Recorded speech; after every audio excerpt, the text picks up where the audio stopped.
এ বিষয়ে আরও খবর জানাবো আপনাদের। সদরঘাট থেকে সরাসরি যোগ দিচ্ছেন সহকর্মী রমিজ হোসাইন।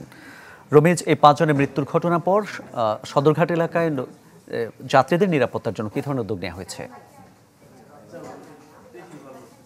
যাত্রীদের নিরাপত্তার উদ্দেশ্যে আমরা এখন পর্যন্ত সে ধরনের কোনো বিআইডব্লিউটির পক্ষ থেকে সে ধরনের কোনো তৎপরতা লক্ষ্য করিনি। তবে কালকে যখন দুর্ঘটনা ঘটে তারপরে আমি প্রায় 7টা সাড়ে 7টা পর্যন্ত এই সদরঘাটে ছিলাম। তখন থেকে আমরা দেখেছিলাম যে বিভিন্নভাবে আসলে মাইকিংয়ের মাধ্যমে এবং বেশ কিছু হ্যান্ড মাইক এবং এখানে যে বড় বড় মাইক লাগানো থাকলে সেখানে তারা বেশ কিছু সতর্কতামূলক প্রচারণা চালাচ্ছিল যে কালকে যে দুর্ঘটনাটা যেভাবে ঘটেছিল, একটি লঞ্চ এখানে দাঁড়িয়েছিল যাত্রীর অপেক্ষা এবং আরেকটি লঞ্চ এর মাঝখান দিয়ে ঢোকার সময় আসলে যেই লঞ্চটি দাঁড়িয়েছিল সেখানে যখন আরেক খুব বেশি চাপ প্রয়োগ হয় এবং সেই চাপে কিন্তু সেই যেই নোঙর করা থাকে সেই রশিটা ছিঁড়ে কিন্তু এখানে যারা আরেকটি লঞ্চের জন্য অপেক্ষায় ছিল যে সমস্ত যাত্রীরা তাদের উপরে পড়ে এবং সেই ঘটনাস্থলে কিন্তু 5 জন যাত্রী মারা যায়। যদিও তারা আহত অবস্থা ছিল, তাদেরকে কিছুটা সবারই অবস্থা খুবই খারাপ ছিল, আশঙ্কাজনক অবস্থায় তাদেরকে হাসপাতালে নিলে সেখানে কর্তব্যরত চিকিৎসক মৃত ঘোষণা করে। তারপরে পরিবারের কোনো আপত্তি না থাকার কারণে কালকে রাত্রেই কিন্তু সেই 5টি মরদেহ পরিবারের কাছে হস্তান্তর করা হয়েছে এবং 2টি লঞ্চের সংশ্লিষ্ট যে 5 জন তাদেরকে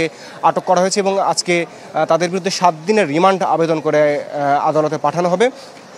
আর এখানে যে অভিযুক্ত 2টি লঞ্চ তাশরিফ এবং ফারহান, সেই লঞ্চ দুটিকে কিন্তু তাদের নিজস্ব ডেকে নিয়ে গেছে কালকে রাত্রেই।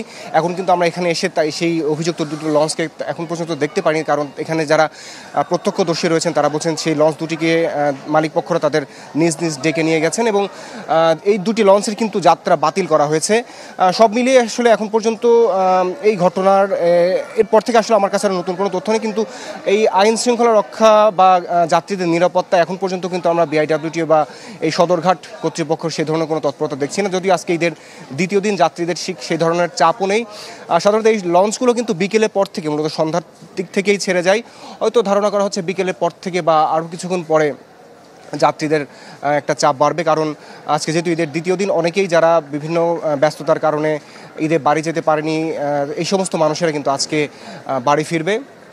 তো মামুন, আমার কাছে ছিল সেই এখন পর্যন্ত আসলে এই তথ্যগুলো আছে যে যেই লঞ্চ দুটি দুর্ঘটনার জন্য দায়ী তাদেরকে সেই লঞ্চ দুটিকে ডেকে নিয়ে গেছে এবং যেই 5 জনকে আটক করা হয়েছিল তাদেরকে 7 দিনের রিমান্ড চেয়ে আদালতে পাঠানো হয়েছে। মামুন। রমিজ, ধন্যবাদ আপনাকে। সদরঘাট থেকে যোগ দিয়েছিলেন সহকর্মী রমিজ হোসাইন। 1, 2, 3 ঢাকায় জমি জিতে নিন 100% ক্যাশব্যাক সহ 20 কোটি টাকার পুরস্কার।